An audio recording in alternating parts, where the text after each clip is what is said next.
right, now we are up and running. Woohoo! Had a little bit of a technical frustration there, and then that awkward moment when you're sitting there talking to yourself in a frustrated way and look down and say, "Oh my God, I'm streaming." Okay, but you know, I think worse things have happened out there in the world of accidental streaming and accidentally forgetting that you're still in a Zoom meeting and taking your phone with you to the bathroom. Yep. Anyways, welcome back, everybody. It's randomized rehearsal time. Wednesday, April 1st, 2020. Woo! First thing I'm going to do is I'm going to put a couple links in here in the comments section as soon as I see that this comes up here. Are we there yet? Yes, we are live. Okay, so first thing, big shout out to a comrade of mine from way back at the U of O music school days, Kurt Catlin. He did a cool piece in the Register Guard about people transitioning online, musician types like me, and a lot of you. So here's a link right there for you. He gives Scotty Perry's Funhouse a very brief mention, but a mention nonetheless at the very end of the article, complete with a link to the Music Compass YouTube site, which I really, really appreciate. So there's a cool article for you. And then another thing, I'm going to give you a little birdie reminded me yesterday that I have a virtual tip jar at PayPal. So there's going to be a little thing on the screen. So there's a PayPal link for you if you're feeling inclined. Yeah, mostly to help me pay for batteries. Oh my God, I'm going through 9-volt batteries and AA batteries really quickly with my little wireless stuff here. And other than that, oh yeah, and I probably will need some new slippers at one point or another. So yeah, come on, help a guy out. Okay, let's go over to the piano and the circle of fifths. Yay! And let's get our Instagram going here too. I've got the Instagram on the same side now, so I can look at all of you at the same time. Okay, there's Instagram happening, and okay, let's get our 12-sided die out. Where's our 12-sided die with all the notes of the piano on it? There it is. Okay, what's it gonna be today? What's it gonna be today? I love doing this because it keeps me interested, and also it's cool. Sometimes, overall it's going to randomly be distributing all of my practice time amidst the 12 pieces that I'm really trying to master here. But in the course of that statistical dispersion, sometimes we'll have the same piece 2 days in a row, like we had with the arabesques, and sometimes it'll take a long time to get around to one of them. Like I haven't even done the Rachmaninoff yet with this randomized format. And so that's cool because sometimes you get to revisit something you just worked out the day before and, get to enjoy the fruits of your labors. But at the same time, sometimes it'll be a week or two or maybe 3 or 4 between attending to any particular piece. And then that's good, too, to see, like, which stuff is really in there deeply and which stuff, needs to be deepened. Okay, we're rolling here. What is it going to be today? Come on, Papa needs a new pair of slippers. B flat again. What do you know? Jam ne paid, just like yesterday. It's all right. Yeah, B flat is 11 on the circle of fifths. I'm going to go turn off my circle of fifths, and we'll get to see how much I get to enjoy the fruits of yesterday's labors. Okay. And I don't think people will terribly mind because people really seem to be enjoying the settee, and I do too. I'll have to get around to learning the other two Jam ne paid here pretty soon, but this is the one that everybody knows and loves and uses in film scores. Jam ne paid, Erik Satie. Erik Satie, I think is how you say it.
All right, little couple blips in there. I'm going to do that again and try to track down this noise that's coming through.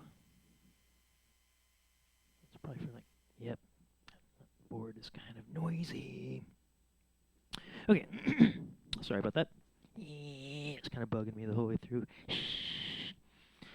Okay, take two without extraneous mixer noise.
Okay. I'm going to play through it and take a peekaboo here just to double check some things. I think, let's see, that first time I go, and then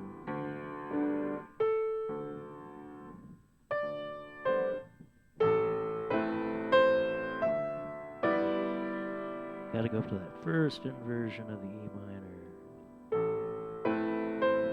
at the beginning of that D pedal tone, and then down.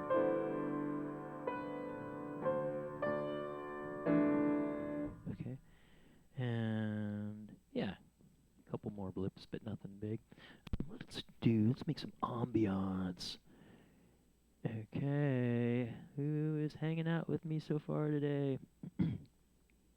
Chelsea and Susan and oh, who else? Yeah, this is so cool that I get to yeah, it is so cool. I'm happy that I get to connect with you guys like this. Okay, so we're gonna put some background ambiance. Yay, with Electric Sheep. If you guys don't know about Electric Sheep, it is a open source, free, constantly morphing, networked sort of screensaver algorithm that I love. Anyways, yep. and it's better to have that in the background than seeing glimpses of me move across the piano 10 seconds after I actually do. So that's kind of funny. Okay, one more time, and then I'll do something else, and then probably come back to this because you guys have been hearing this one so much.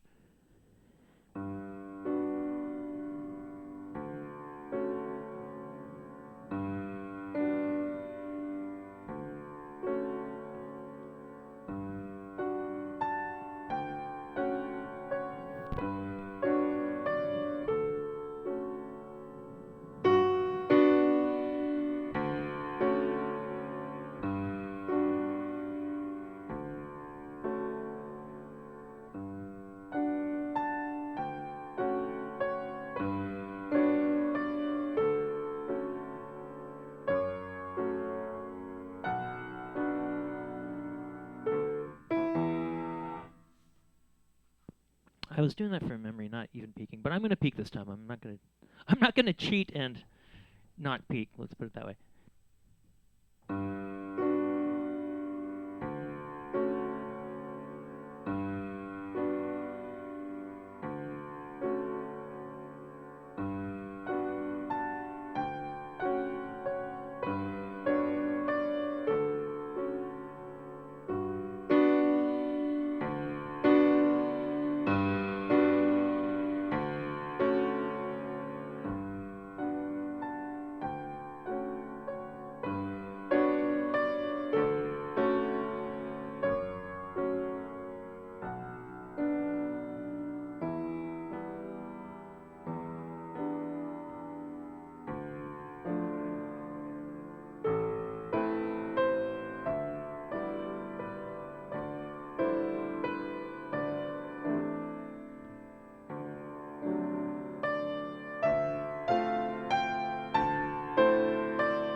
All right, give me one more time through without peeking, and then I'll go do something else.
All right. That one was at 98 or 99%. There was a little ornament there at the end, but, you know, usually I wouldn't tell people that because, we would file that under, I meant to do that.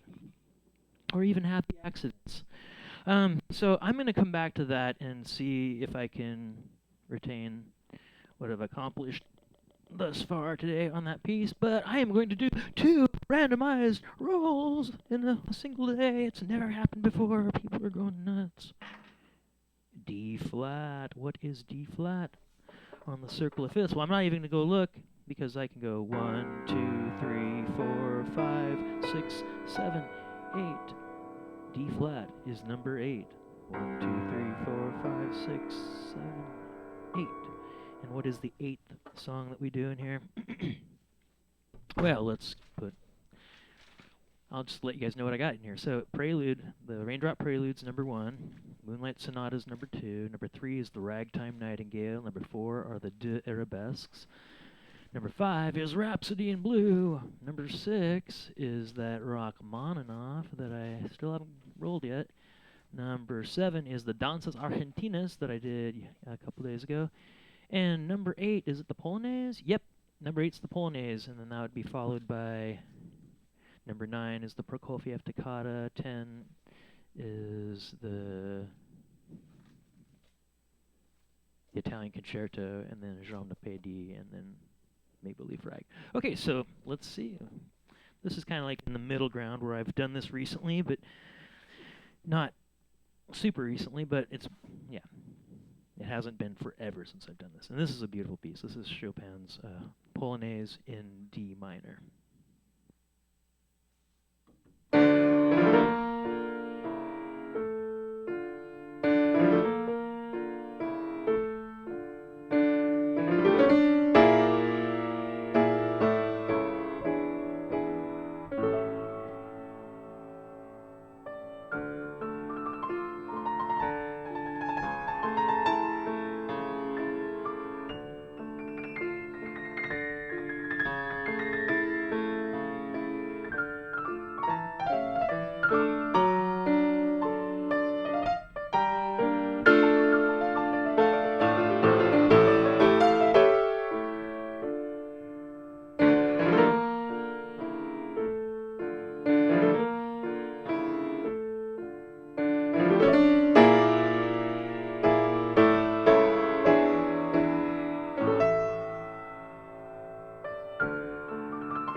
Frédéric Chopin.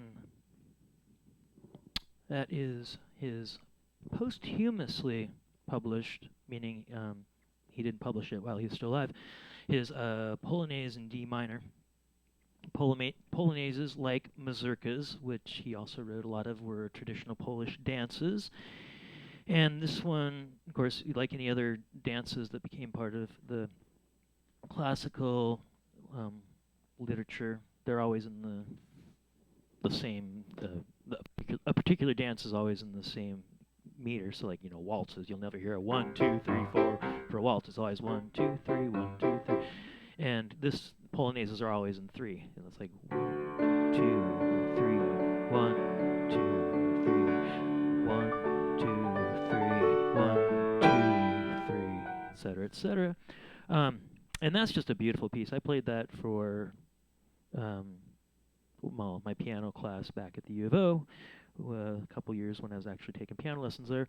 And I just picked that one, not at random. I had a book of polonaises, and I was like, oh, what's the easiest one to play in here? And I picked that one, and I love it. There's some incredible stuff in there. I mean, this part is just, you got these tritones going down in the left hand with this, all descending in half steps. That is so dreamy.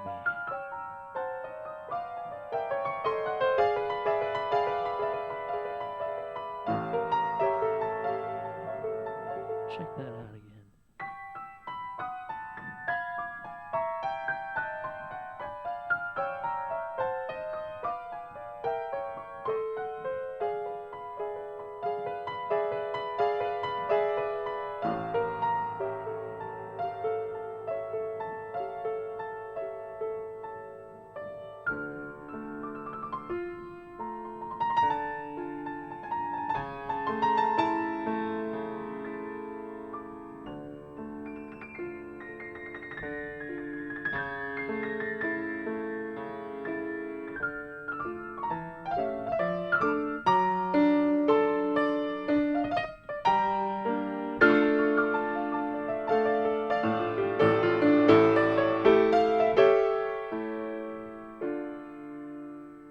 Lovely stuff. Okay, just kind of talking out loud here. The things that I really need to work on that piece are mostly technique stuff. I mean, there are a few brain fart areas. That one that's always train wreck potential, but hasn't had train wreck yet because I'm always able to start back up at that spot. It's the jazz progression, I call it, where he's like those 13th chords.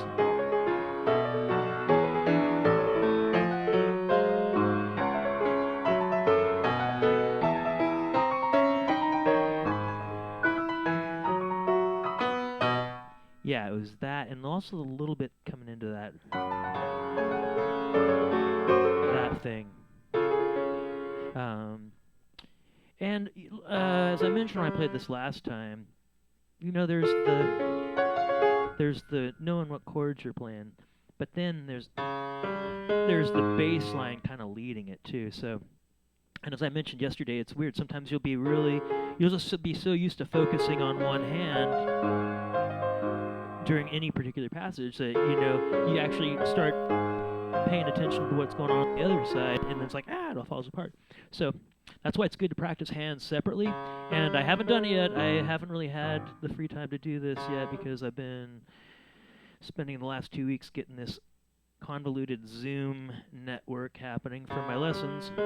Zoom's really easy, don't get me wrong. Zoom is super easy to use. It's just that I've got 5 different accounts in order to use 3 different cameras with 3 different computers and my iPhone, and share screens between them and the iPad. And yesterday I finally got it together. It's so cool. I'm loving it. So now that I got that down, I'm going to be dialing in some materials, or polishing up a bunch of materials I already have, because I want to use this format to give some fun piano lessons and theory lessons, and especially the guitar lessons. If you're interested in learning some lead guitar, check it out. Go subscribe at the YouTube Music Compass channel, and you'll get heads up when that happens. Because there's people that can play circles around me on lead guitar, but then I've got these cool color-coded charts that just even those folks will be like, whoa, that's what's going on. I'm like, yeah, isn't that cool? And anyways, but getting back to this, as I mentioned last time, I need to be able to do this.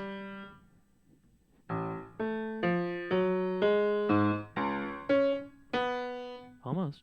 I need to be able to do that without the other hand.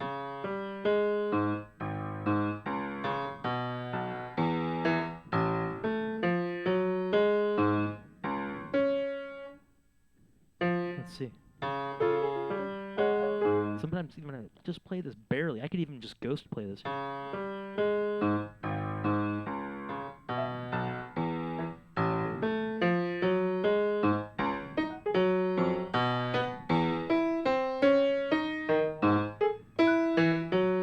See what I mean? It's the muscle memory in this hand is cueing what this hand's supposed to do. It's pretty wild.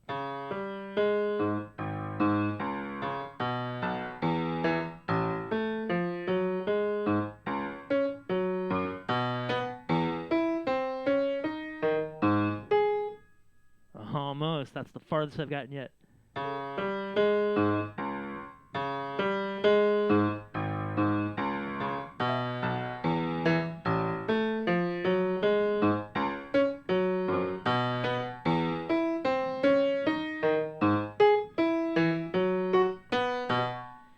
Yeah, and that is just the harmony, the harmonic progression in that is just insane.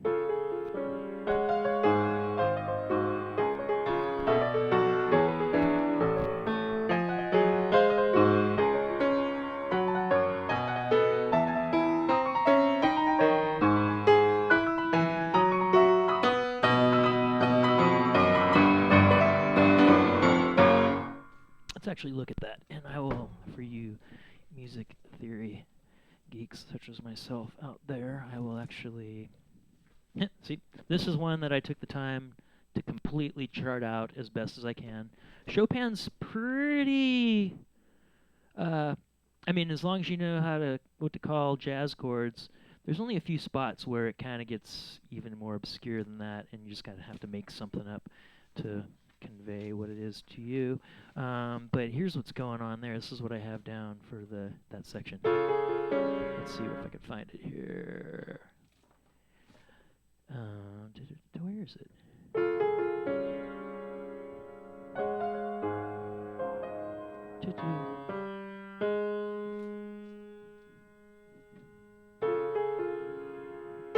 Oh yeah, let's see. We got a C sharp with I'm calling it a sus flat 6. It's not really a sus chord like a normal sus 4 would be, but it's a C minor. You know, I should change that actually because it is more. No, it's not a minor. It's like a. Why'd I call it a flat 6? Well, probably because it resolves right away. If it was just that, it'd be a augmented because it'd be the 5 sharped up. But since it resolves by a half step, I'm calling it a flat 6 sus. Anyways, C sharp with a flat 6 up to. I'm not going to talk about I'll talk about the bass, but I'm not going to totally dissect it.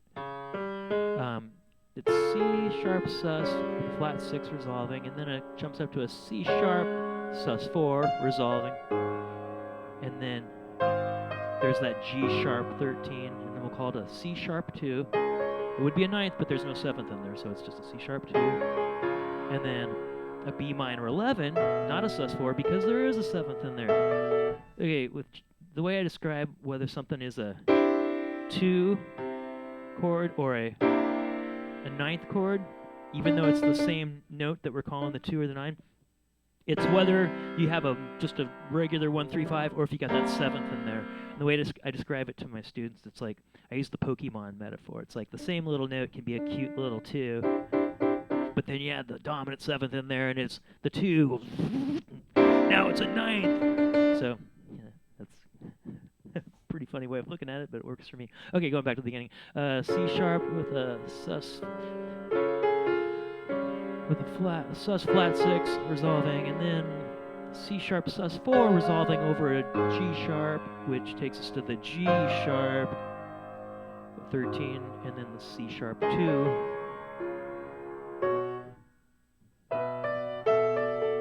B minor 11 to an E13, and then an A sus resolving. And then this is a weird one. This is like a B13 with a F going up to an F sharp in the bass. That's one of the weird ones. And then G sharp 13 again, C minor sus. Is that right? Why did I call it a C minor sus?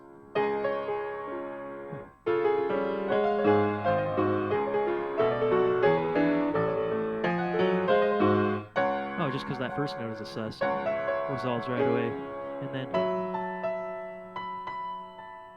then that's F sharp minor 11, B13, and then an E sus, resolving right away, 4 to 3, and then another one of those weird 13s on top with a C going to C sharp in the bass, and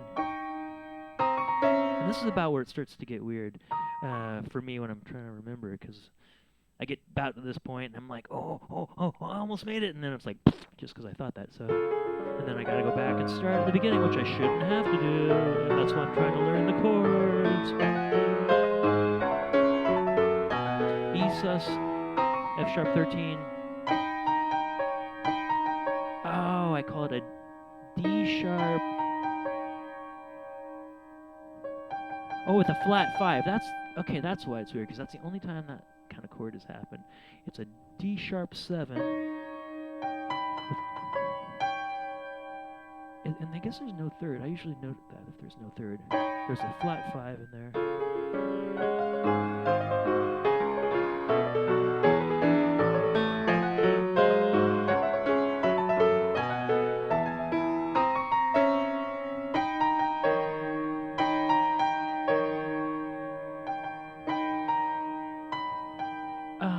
Oh no, wait.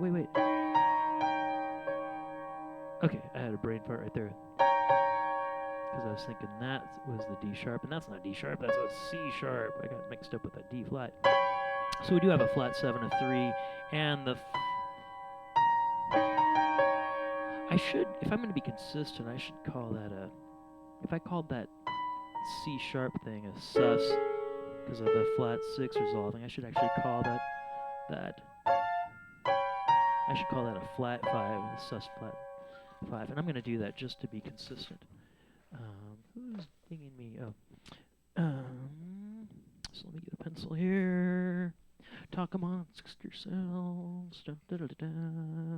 Go to PayPal. Leave me $1 tip so I can buy some more 9-volt batteries. Just kidding. I'm not really that hard up for batteries, but just saying. Okay. So I am going to call that a D sharp 7 sus flat 5. That's kind of unorthodox to call it that, but you know, this is all about getting it up here so that when you get to those spots of other people, you know what you're doing. You're not just relying on that treacherous muscle memory reliance.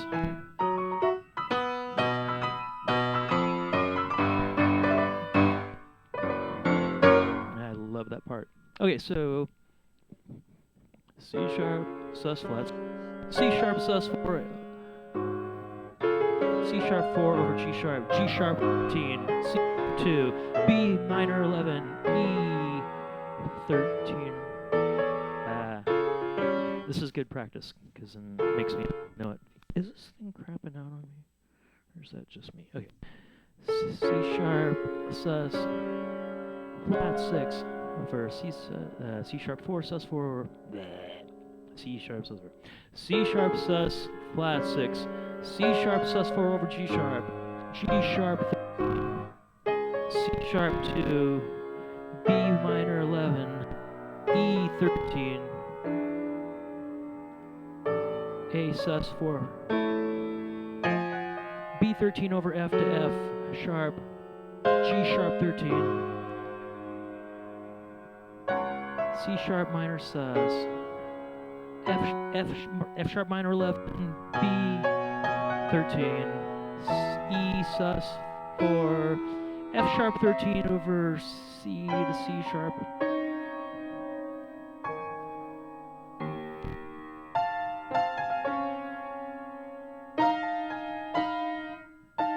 That's that same spot.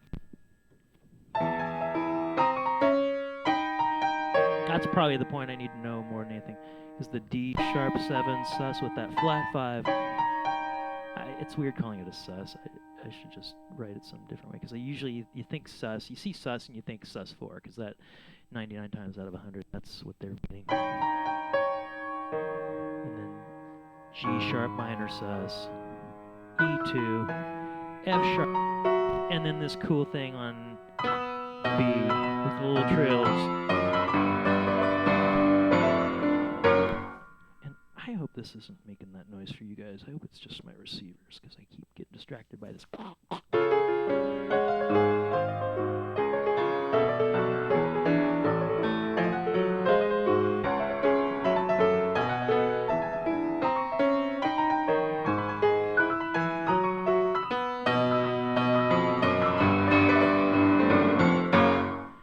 Okay, and speaking of trills, like I mentioned,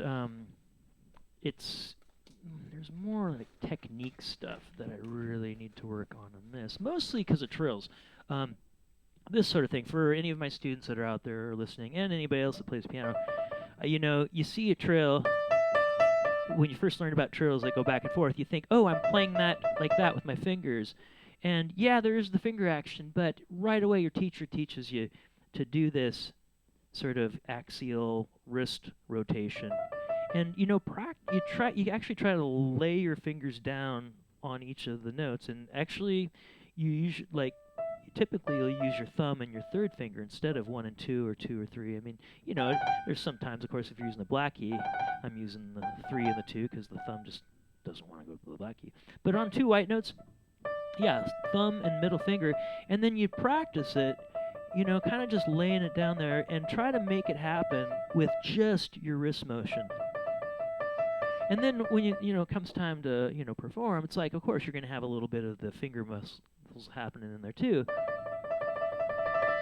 The thing that's really helped me out, that the place where that has really helped me out is down that Bach piece. Let's see. Oh, there's.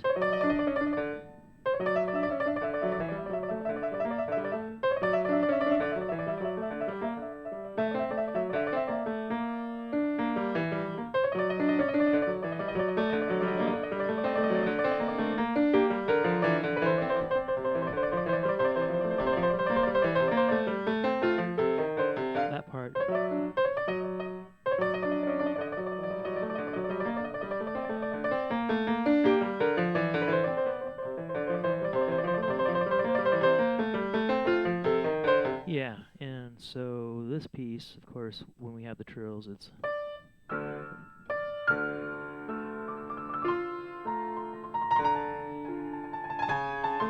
each one comes out different each time. And that's okay, but you want them to sound not so labored.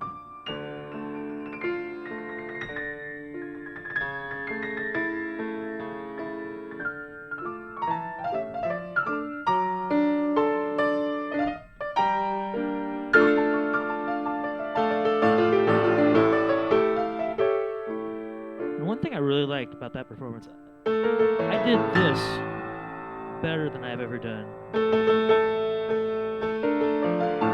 It's one of those things where even if you know what you're supposed to do, there's just the accuracy of getting there. And then the other part, I just remembered, is this thing. It's so pretty, but it's kind of a bit of a stretch. And especially you got the melody inside while this thing's still going up there. This little inside melody.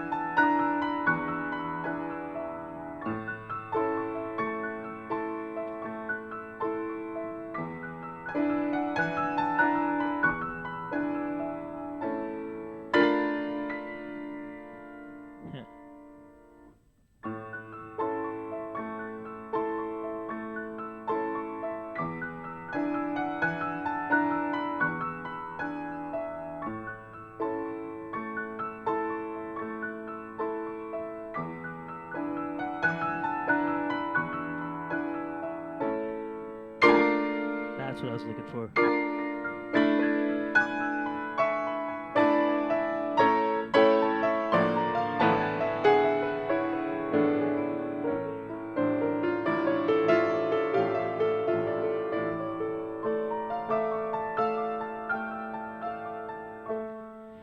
then my favorite.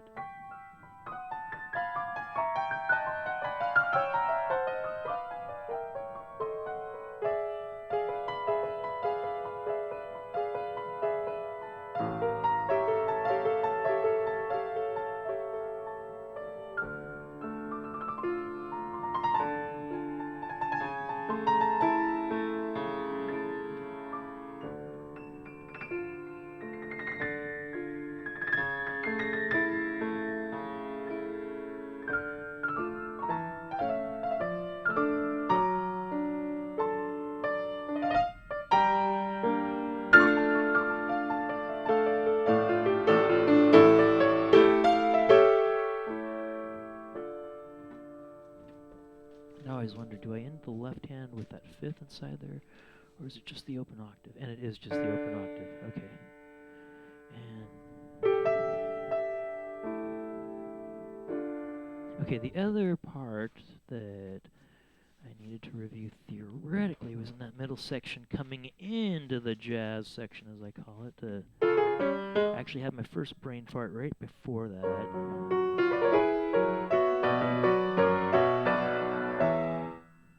Not there, but this time it was.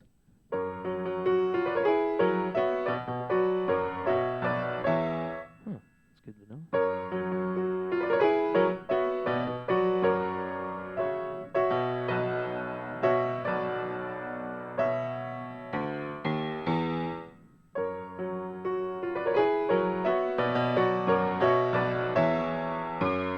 Ah, jeez, what was that?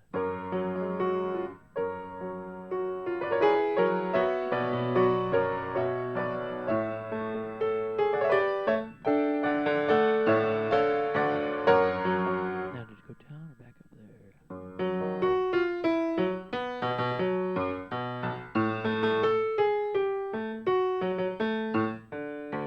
Okay. And another one of those things you should be able to do. Left hand alone.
Etc. Okay, so I should look at what's going on there.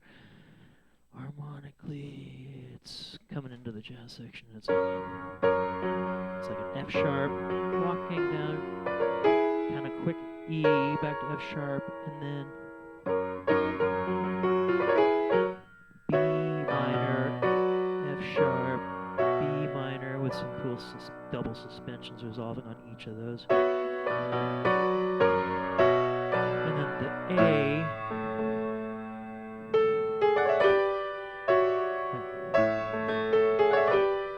With a D, A, D, and then an F sharp, B minor over D with a little sharp 5 here, going down to F sharp there.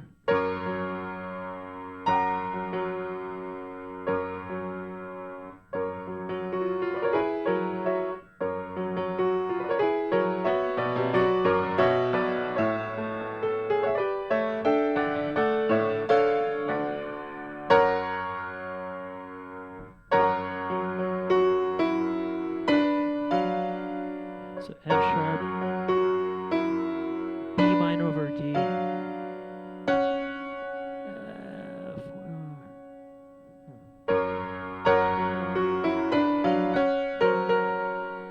F sharp. I'm calling it a sus in there somehow.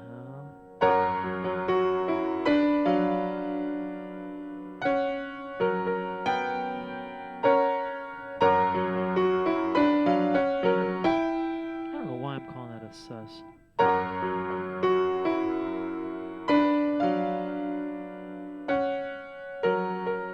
look back there.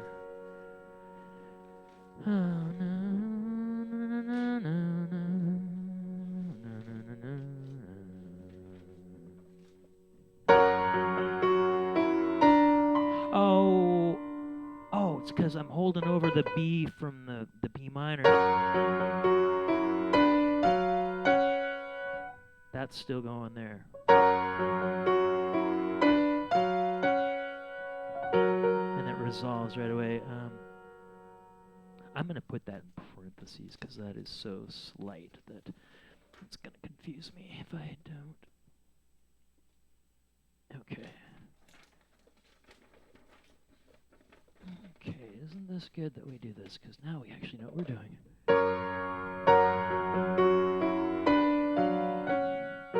E minor, B minor with a flat 5, and each time it's coming down to that F sharp.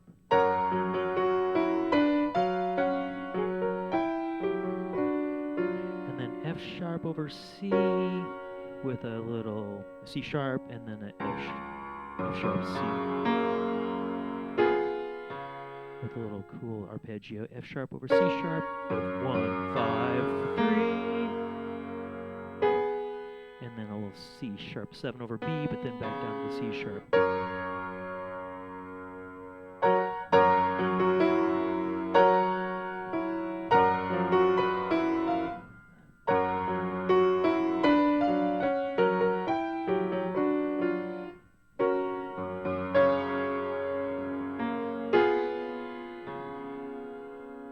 That's it.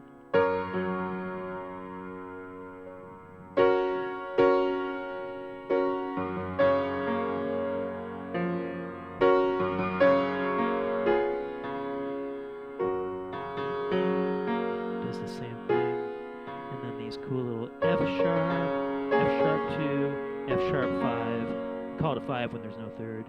And then do another.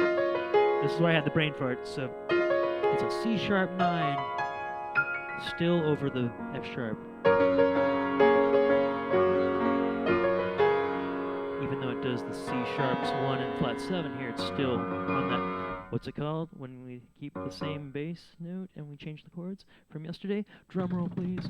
Pedal tone. Pedal tone on F sharp. Back to F sharp.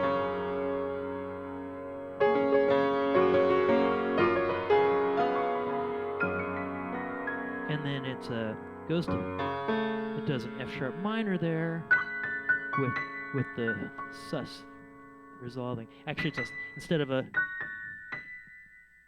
Oh, now wait a second. I wrote a sharp 4. Might have to change something here. Yeah, I do. That's not an F sharp sus with a sharp 4. That would be like.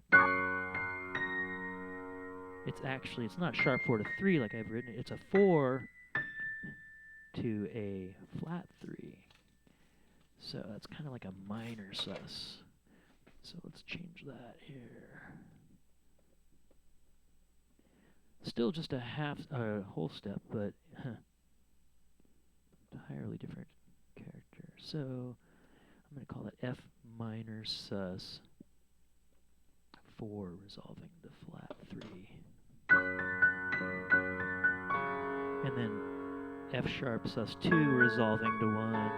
And then F sharp sus with a flat 6 to 5. And then a kind of a F sharp pedal tone up to D because it's a D7 with a sharp. There's our sharp. I'm gonna. It would be a sharp 4, but because it's in the presence of a 7th chord, the sharp 4 goes. Now I'm a sharp 11.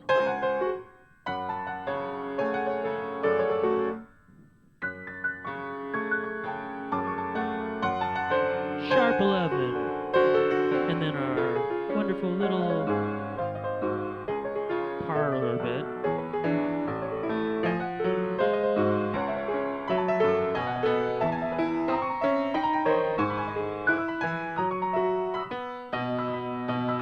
Can't really play that too many times because even if you're not paying attention to what you're doing, the muscle memory does not hurt. The muscle memory is good. The ear memory is good. It's just that you can't rely on it when you're performing, because when you get distracted, you will be terrified when you realize you don't know exactly what you've been doing 100 times. Okay, so let's see. What was that again? Let's go backwards. And then before that was...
And then back to the top. This is the other place besides the trills where technique is needing some polish. That's not so bad, but it's this one where it's the full scale. Let's see how to go.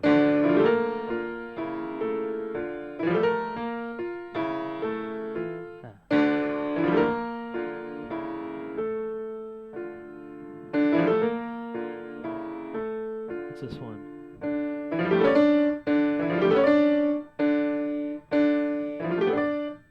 Trying to get that smooth with the little thumb under transition at the different time when the 3 comes over in the left hand.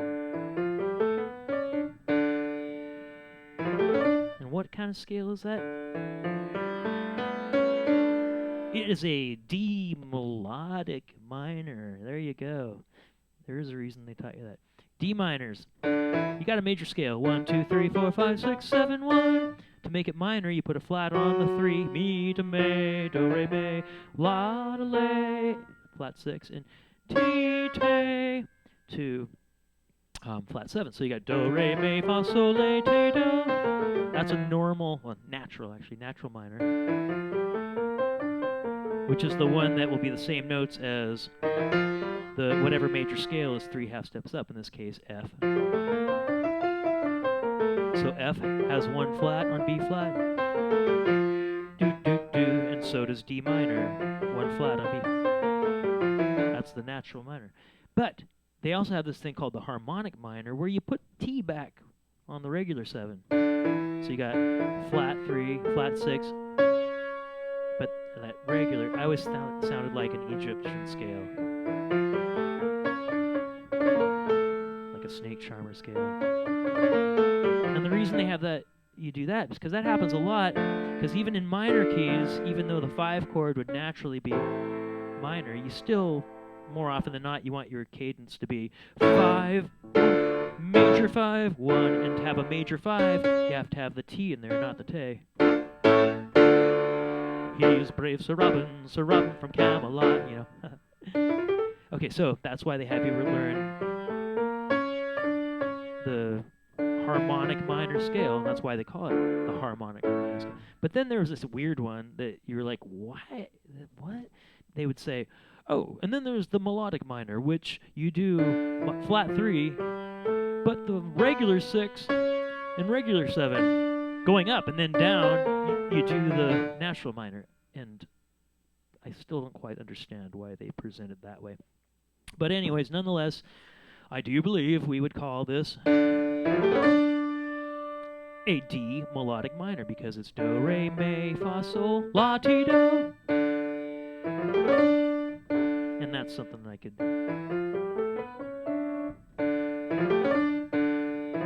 It goes so fast that it's, it still makes a difference, though, whether it's smooth or not.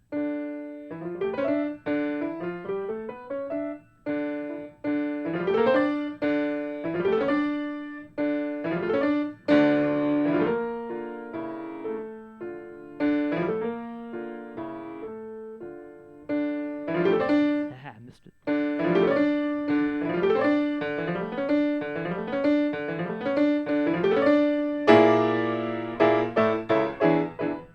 Okay, so those are pretty much the spots for me on Chopin's D minor not prelude, D minor Polonaise. Okay, I am not going to do that whole thing again because I think you've heard enough of that for a while, and I think we got some good progress made. But I did say I was going to go back to the Jamnapé D. Oops, sorry, you're going to see a quick. It's going to jump there. I got the 5-second delay, 10-second delay, so I'm looking at the screen, and I'm going to see it go jerk. Got out of focus is what it did. Okay, here we come. I'm going to kick my foot here. So I'm going to... Okay, now, see how many seconds it was between when you saw that jitter and when I clapped my hands right there. And you will know how much delay I have between what I'm playing here and what I'm looking at there. Just for fun to know. Okay, let's see who else is here. Oh, man, so many people are checking this out. I love it. Thanks, you guys, for listening. Hey, Scotty, says Michael Wilson, a dear, dear friend of ours who recorded the very first Sugar Beats recordings ever. Thank you, Michael, for everything. Hope you're doing well, my friend. Okay, Jamnapé D, and then we're done.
started thinking ahead, and it was going so good until that second ending.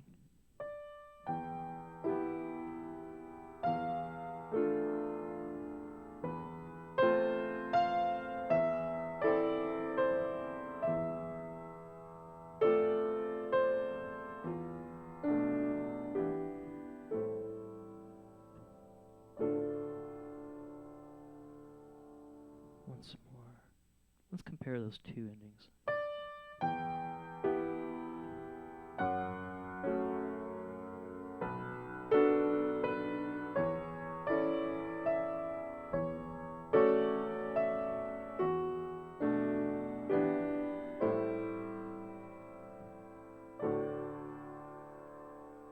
Compared to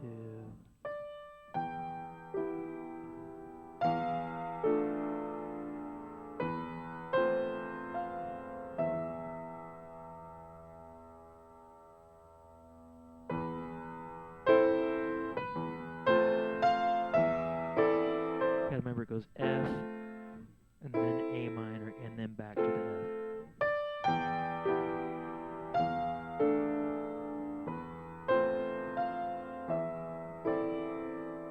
And I missed the note. Melody. My other assignment for myself is to be able to in addition to be able to play that one parlor jazz part of the Polonaise, left hand alone, I'm going to be able to sing this entire melody in solfege. So I will be able to go do fa me la te me re do te re do te sol re do te mi fa te do, and then I will know what I'm supposed to do there when I forget. Do fa me la te me re do te re do te me fa te do.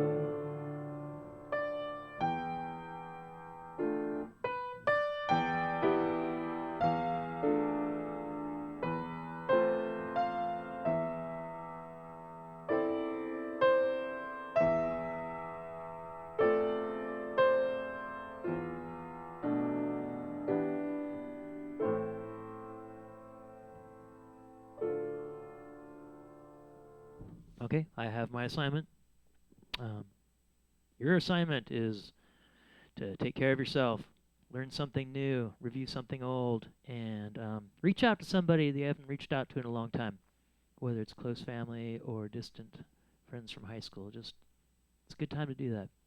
It's a good time to realize what got us to where we're at and what we're thankful for, and more than anything, who means a lot to us. So you guys mean a lot to me, that you would hang out with me and listen to this stuff and help me along my path of getting to know this stuff more and more intimately.